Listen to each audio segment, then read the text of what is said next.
Minyak mentah dari kilang Indo di Natuna dijual ke Singapura. Dari Singapura dijual ke Pertamina. Sebodoh itukah negara kita demi keuntungan pribadi dan sekelompok orang?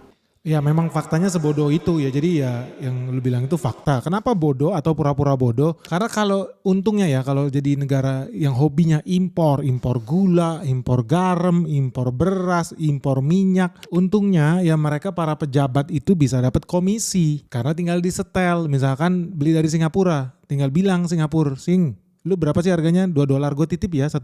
Jadi dia bisa titip harga di luar. Nah kalau dia titip harga di luar, ke sini sudah susah mau diselidikin korupsinya di sebelah mana.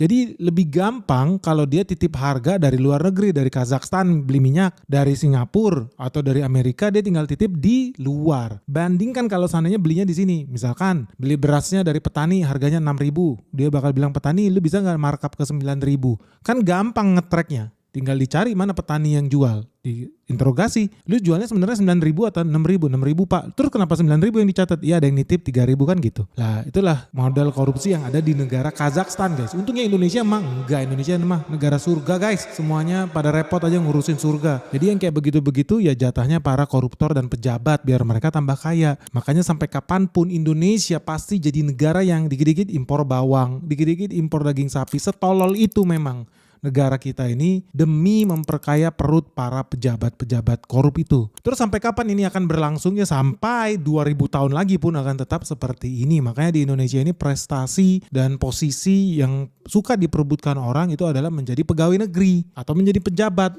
Supaya apa? Ya mungkin supaya bisa memperkaya Singapura. Ya bat ya, ini negara amal padahal duit lu kan kerja bayar pajak, pajaknya dipakai buat apa? Memperkaya para pejabat itu yang hobinya ngibulin lu di Singapura. Makanya jangan kaget ya orang Indonesia yang kaya raya ya dia tinggalnya di Singapura, asetnya di Singapura, mau pejabat mau pengusaha ya semuanya sama kok di Singapura juga. Yang sedih ya memang itu duitnya lu sebenarnya. Cuma lu nggak sadar ya lu lagi dirampok sama para pejabat itu. Terus kenapa sih harus diekspor ke Singapura? Ya simpel aja karena Indonesia itu nggak punya kilang. Kilang-kilang minyak kita mayoritas peninggalan zaman Belanda. Yang kalau dipakai sekarang ya kualitas bensinnya sekelas minyak tanah, sekelas premium. Solar itu masih bisa, itu basic lah, itu teknologi 50-100 tahun yang lalu. Tapi kalau kita udah ngobrol Euro 4, Euro 5, ngobrolin Pertamax Plus, Aftur segala macam, sanggup nggak kilang kita? Nggak sanggup. Jadi walaupun kita bisa meningkatkan lifting minyak kita pun, bisa nggak kita pakai? Enggak. Mobil lu kalau diisi minyak bumi ya rusak bro. Harus dirubah dulu minyak bumi, disuling, dikilang,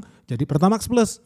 Atau jadi Aftur, atau jadi Dex, Pertamina Dex. Bisa nggak? Ya terus terang aja kilangnya nggak ada. Yang punya siapa? Singapura. Singapura memang cerdas. Dia nggak perlu minyak bumi. Dia nggak perlu punya tambang. Yang dia perlukan apa? Tempat penghilangan minyak.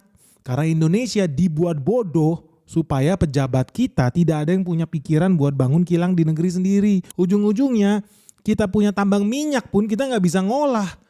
Kita hanya bisa ekspor sumber daya alam dalam bentuk raw material. Material yang mentah, sumber daya mentah yang harganya sangat murah. $100 per barel. Gila, $100 per barel kan cuma 1,7 juta. Tapi kalau lu beli 1 liter Pertamax Plus itu harganya udah 15.000 1 liter. Udah jauh lebih untung sebenarnya kita itu kalau mengolah itu di sini. Tapi apa yang terjadi? Indonesia cuma jadi negara budak. Capek-capek macul dijual batu barunya. Capek-capek macul dijual minyak sawitnya. Bodoh sampai kapanpun ya bodoh memang. Itu realitanya. Sampai ada pejabat di negara yang punya nyali ya untuk bangun kilang minyak di dalam negeri ya sampai itu tidak terjadi ya kita akan terus bodoh, terus miskin, terus diperbudak, dan hobi kita lah memperkaya negara Singapura. Memang Indonesia ini adalah anjing-anjing peliharaan Singapura. Itulah realitanya. Ada nggak orang yang punya nyali buat stop itu? Saya rasa sampai detik ini tidak ada orang yang punya nyali seperti itu karena udah pasti dia akan dimusuhi oleh Singapura, sudah pasti dia akan dimusuhi oleh mafia minyak di Indonesia yang jauh lebih kaya dibanding siapapun pengusaha yang ada di Indonesia. Kalau tidak mau memperlakukan e-katalog di LKPP pengadaan bahan migas, nggak ada urusan dengan lo semua. Saya berani jamin cuma mau ganti pemain. Dia selama ini duduk manis di sana makan margin, duduk ongkang-ongkang kaki, Pertamina dibikin rugi, lu yang bayar juga ujung-ujungnya karena lu yang belanja ke Pertamina plus lu yang bayar pajak lagi. Memang 2 kali 3 kali dibodohi rakyat Indonesia ini. Kapan ya Indonesia punya presiden kayak presiden Cina? Sampai kapanpun Indonesia tidak akan pernah memiliki presiden seperti presiden Cina guys. Kenapa? Karena Indonesia ini negara demokratis. Kita itu isinya begitu banyak suku, agama dan lain sebagainya, gampang diadu domba dan harus tetap mudah diadu domba. Dan caranya gimana? Ya membuat Indonesia menjadi negara yang sangat-sangat demokratis, bahkan kebablasan. Kenapa Cina bisa bergerak sangat cepat? Karena mereka bisa satu komando.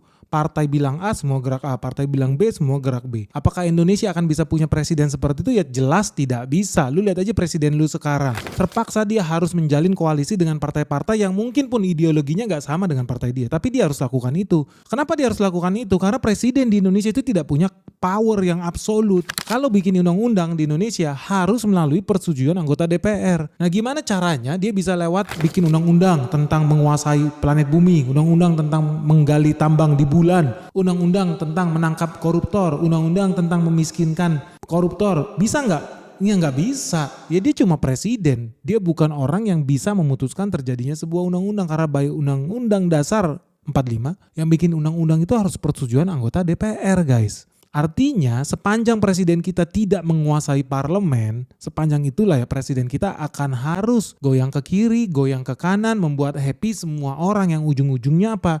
Lobby, politik dagang sapi. Gak akan pernah Indonesia ini punya presiden yang sepowerful Xi Jinping dengan daya, power dan kekuasaan yang absolut. Bisa nggak? Nggak akan bisa. Karena sistem kita by design udah dibikin bodoh. Apa? Ya lu harus menjalankan yang namanya demokrasi itu. Karena kita dipecah dengan sistem demokrasi, ujung-ujungnya apa? Suara terbanyak yang menang, bukan yang orang yang paling pintar yang menang, bukan orang yang paling jago yang menang, bukan orang yang paling hebat, canggih, cinta rakyat tanah air, enggak. Orang yang paling populer yang menang. Akibatnya ya jauh lebih gampang bagi oligarki, mafia, pengusaha bandit untuk mempengaruhi hasil pemilu atau hasil pilkada atau pemenang kursi di DPR atau DPRD. Mereka tinggal bayar karyawan mereka sendiri untuk maju. Kaki tangan mereka ujung-ujungnya apa? Orang yang lu pilih siapapun itu mereka adalah budak dari para sponsornya. Lu merasa lu yang punya hak pilih. Lu merasa lu menentukan arah pembangunan bangsa ini. Tidak. Kenyataannya politik pemilu itu sangat mahal, mereka butuh dana karena sistemnya demokrasi itu. Ujung-ujungnya ya punya pemodal paling besar lah yang paling menang dan modal besar yang dikeluarkan harus dikembalikan.